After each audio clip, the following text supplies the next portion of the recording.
But the good news, and we can understand it in terms of Nakamoto consensus, because the fault tolerance of Nakamoto consensus, we understand what it is. It's 49%. We can handle 49% of nodes being out of whack, and we can still move forward.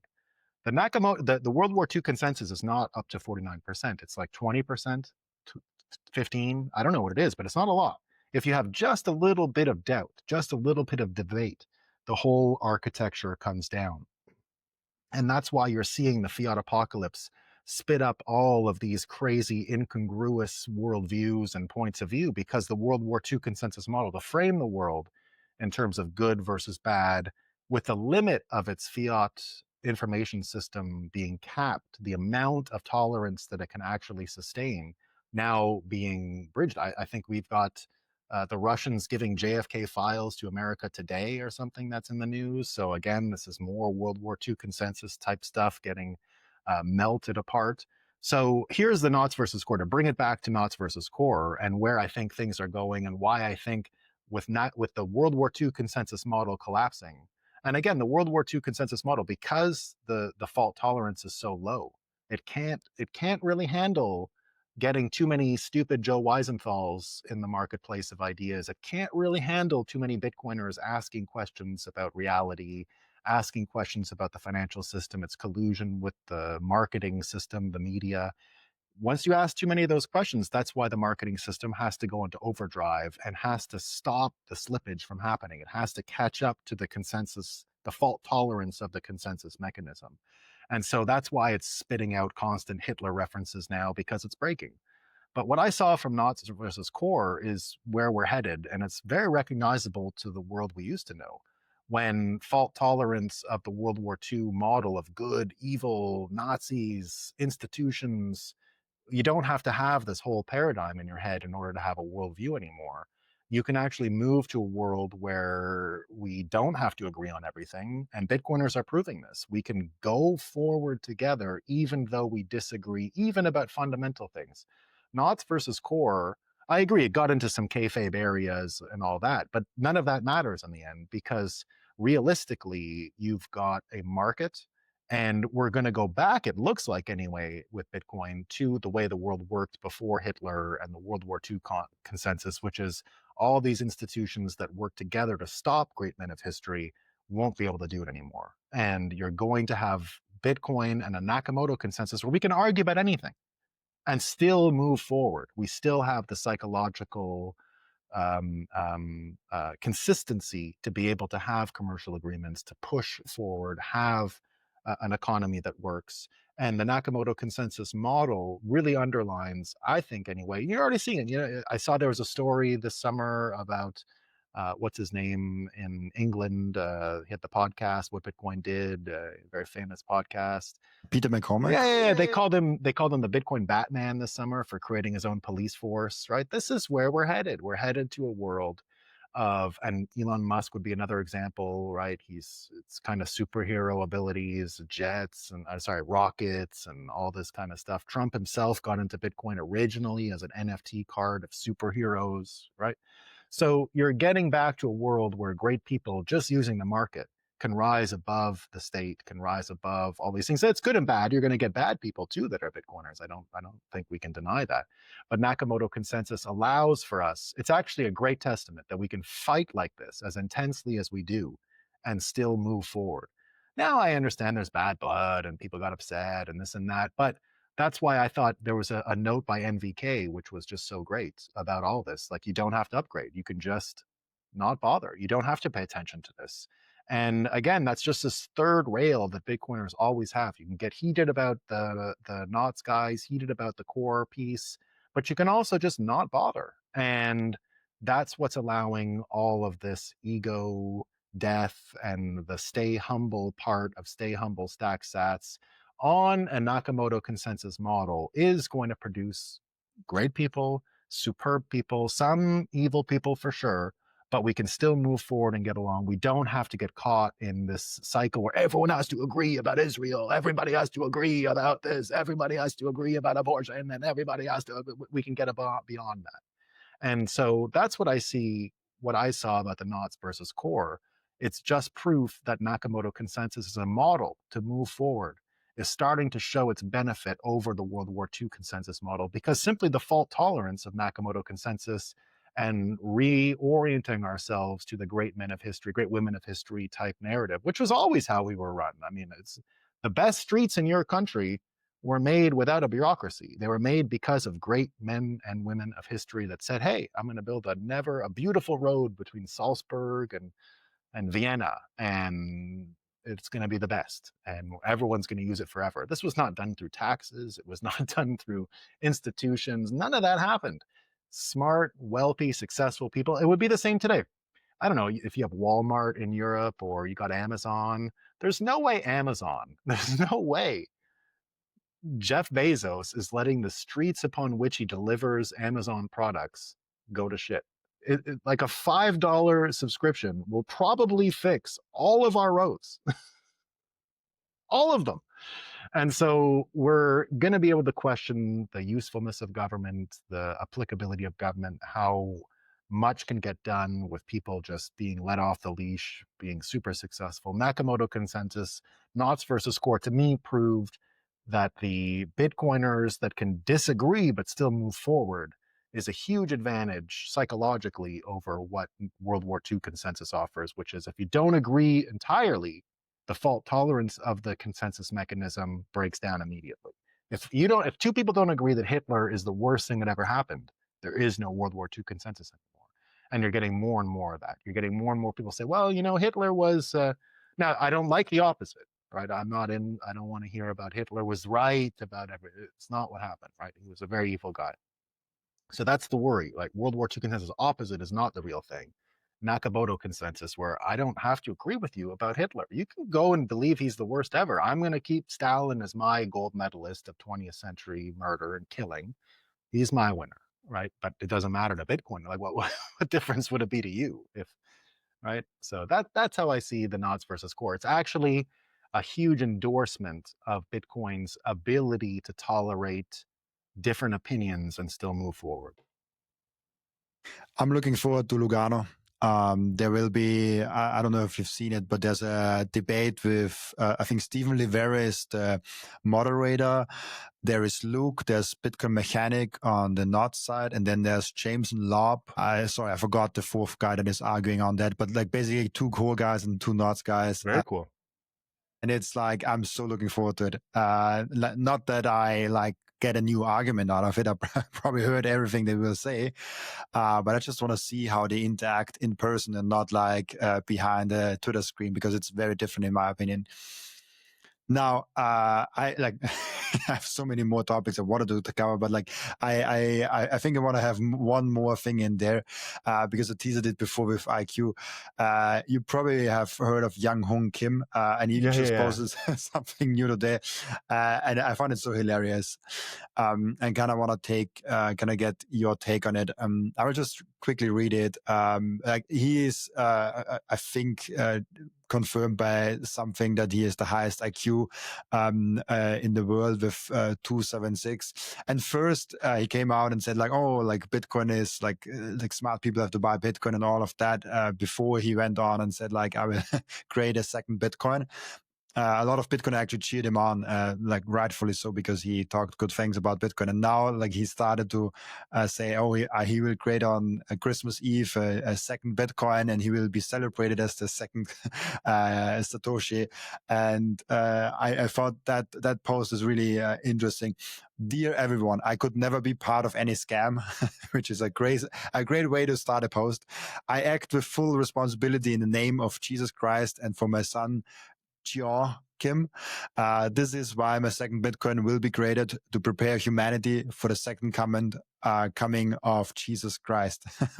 How do you look at that guy and the story and this post? Yeah, I can offer a little bit. So I used to live in South Korea. I lived there for a couple of years, and pretty familiar with the whole country. So I'll say first of all, his IQ trick was like a magic trick. He created the credentialist institute that gave himself the IQ number, right?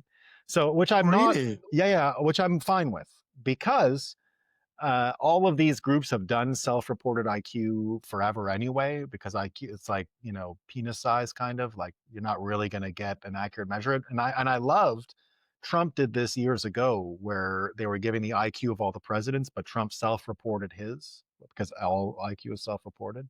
And they actually had to, like, it was one of these listicles from years ago, and it was like actually Trump at the end. He was like a 180 IQ, which is probably true. I don't know. But I have been once I saw that Trump got away with it, I said, "Oh, I'm going to start self-reporting my own IQ." I only stopped self-reporting my IQ of 180 when it became aesthetically cool to be an 80 IQ pleb in Bitcoin. So that's when I backed off. I was like, "Wait a minute here, I got to go on the other side of the bell curve." But that is the issue again. So it isn't IQ in Bitcoin, but it also is. The bell curve is real, right? And as someone who works in Bitcoin media, that's always what you're trying to deal with. It is high IQs and low IQs. The same people who went, I don't trust any vaccine from a government, those kinds of people were, you know, came to Bitcoin easily, and they're the, don't too long, don't care, too long, didn't read. Just give me the Bitcoin. This is all a scam. I don't trust it. And then the high IQ people who can see through a lot of this stuff. So Bitcoin media is always caught between this weird spot. I've always dealt with Bitcoin media. How do we get the normal people to get into Bitcoin? Well, I got bad news for you. The normal people, you can get the top of the curve, you can get the bottom, but it's going to keep squishing like this because people can hide in that NPC archetype of a follower, and the follower archetype continues to be really important. And oh, someone lost money in a scam. I don't want to be that person. So they go to the refuge of the crowds. And it's one of the last archetypes I think we're going to have to break in Bitcoin. And I suspect it will last to the very end, that one. So in the case of this guy so right away, the self-reported IQ number is fake, right? So you got to understand he's a marketing guy, which is great. Market all you want. I don't have a problem with that. Now, the other part here is that Korea, and this is something I learned early on and really helped get me into Bitcoin. I lived there just before Bitcoin was created. And something I didn't know, and you can actually see proof of it online, because Koreans come from a country that manipulates their currency, right? Because they come from a country that manipulates their currency, everybody there day trades. Everybody. And I would go on dates with girls when I was young living there, and they would say, "When are you trading your money? Why did you trade your money this week to US dollars?" Because I would get paid in Korean money. And I'd said, "What do you mean? I got paid this week." And they'd say, "No, no, no, but the central bank is gonna debase our currency next week. Or sorry, it's going to adjust it somehow next week. You should have waited." Like they knew the inside. And I didn't understand what people were talking about. I was like, what are you talking about? And they were already participating in the same way that Bitcoiners see that broken money is pushing people into meme coins and scams everywhere. And it's become normalized, the degeneracy of crypto and all that kind of stuff. That was already in Korea 20 something years ago. Everybody was an investor back then because they have capital controls, they have all these things that required a lot of participation, and they're ahead of the fiat apocalypse compared to America because of the debasement that's been going on forever over there. So you were dealing, and it's the reason why when I first started at CoinDesk, I created our original foreign language publication, still running to this day, CoinDesk Korea. Not because I just figured Korea was going to pop first before, and everyone's like, do it in Spanish. You should do Spanish is a big language. So if you thought like a fiat person, you would have said in 2016, 2017, when you're setting up the original CoinDesk foreign language entity, you'd have gone with Spanish. But I said, well, they're not rich enough. Like, they don't trade money. They don't do any of that stuff. They get their shitty pesos and they buy their fucking tamales, and that's the end of it. Like, what, they're not interested in Bitcoin. Maybe Argentina, but they're poor. So I get they get it, but there's not enough of them. So I said, forget it. Let's just go to Korea. These people are crazy about Bitcoin because they have all of these structural failings in their country. And it will be a good test market for us to figure out how to, translate and publish and all that stuff. It would be a nice contained little way to test our idea. And of course, it was great. It worked perfectly. It's still running. This was before anyone knew about the kimchi premium, that the cost of Bitcoin was higher in Korea than everywhere else because of the capital controls. All that worked out in our favor. And we just sort of rode this idea of Korea being early for that reason. So, Korea, like this guy, they have so normalized trading fiat degeneracy that they wouldn't even be able to recognize it. I mean, they day trade on television there as like a sport. They watch people day trade as sport in Korea because everybody does it. And the country is so far down the fiat apocalypse road that as an American colony, that, financial colony, that this guy with the high IQ, I mean, I don't think he's evil. I don't think that's what's going on here. I think he just can't see it. And it doesn't matter. Nakamoto consensus will protect us. He's obviously like he's obviously a little fucked up. And but we don't have to worry too much about him. Other than Bitcoiners will police the shit out of him and call him out and all of that. That's Nakamoto consensus working perfectly. But it doesn't surprise me that that's what you see in Korea. Korea is, because of all this, very nihilistic, and it's a normal byproduct of the fiat apocalypse. I have the feeling I could sit down with you and record like a 15-hour podcast. We should do it sometime, Robin. I will be in. I will be in. I think anyway. I'll find out in a couple days by Friday if I'm going next week to Lugano. So we'll see. Oh, I will be in Lugano for sure, so maybe I'll see you, maybe not. You can take that train. Easy ride. Absolutely. Actually, I fly. Oh, okay. I took the train from Innsbruck to Munich once. Beautiful train. Yeah, but it's a long ride from Vienna to Lugano. I think Yeah. it's like 10 hours, Yeah, it's like got to be like this, right? something like that. Yeah. And flying, so like I don't even like, is it I think it's Italy. Like I fly to Italy actually, and then take the train from Yeah, Italy to Milan. Yeah. Lugano. And this whole trip takes me like, I don't know, 2-3 hours maybe, with delays, and maybe with like going early, like maybe 4 hours. Yeah. But it's like not even half of what I Yeah. need Yeah. with No, you got no trains. choice. Yeah. Yeah. It's a hard place to take a train in that middle of the continent, you know? Yeah, but yeah, it's crazy because I feel like that, like it would be such a great, and I love taking the train actually, like because you can sit there, you can work, like you take you have to take a reservation if you're ever in Austria as an American, and you go on a train, like never just go in there because chances are like it's completely full and you don't get a seat, especially for all those subsidies now. So you definitely have a reservation, but if you have a reservation, you take a nice seat, like you take your laptop out and you just like sit there. So sometimes I even take like 2, 3, 4 hours more of travel with train just because I'm less stressed. Yeah. Like I Same. don't like the being in the lanes of the planes and like going through security. Like I don't like that. But it is just not only faster, it's sometimes even like cheaper. I'm like, Hmm. oh, it's faster and cheaper. It's kind of Hmm. hard to say no to. Hmm. Hmm.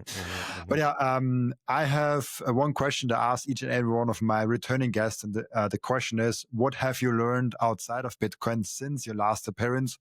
And I guess for you, it will be very hard because you have learned so many Hmm. different things. What have I learned? That's a good question. Let me think about that for 1 second. I'm sure I've learned some amazing factoids in the past few months. Think maybe. Just give me a second. Trying to think of a good lesson. Ticks. Well, I guess yeah. I mean, that's a dark. I can take one from there. The reactions to Charlie Kirk, I guess, and the it wasn't so much the reactions and how evil they were. And I think this is coming back to this archetype of the World War II consensus and all that stuff. How many people thought their opinions were normal? How many people didn't even imagine there would be consequences to celebrating murder in that way? And the surprise they had when they lost their jobs and were fired. And that was something that, I mean, I guess I conceptually knew that echo chambers could immerse you in a complete blinding. I mean, that's what we talked about all day here, is this blinding dichotomy of echo chambers and resistance to facts and all that stuff. I don't think I understood just how far and deep it actually went. And and watching that happen was um not a good lesson. It reaffirmed, I guess, what I already understood, echo chambers and their effect. But it it made me realize that the fiat brainwashing is, even for someone who had great respect for its power and persuasive abilities of just repeating every day, repeating, how persuasive that can be. Um, Even I was surprised at the not the violence. I anticipated sick reactions. It's the not even understanding, being surprised when you lost your job for saying, "I just said someone was deserved to die." What do you mean? Right? So I think that was a lesson, a dark one, but a lesson nevertheless. Thank you for watching this video. This was only a snippet of the podcast. And if you want to watch the full episode and get all of the context of this episode, you can click right here or here. Oh, maybe also here.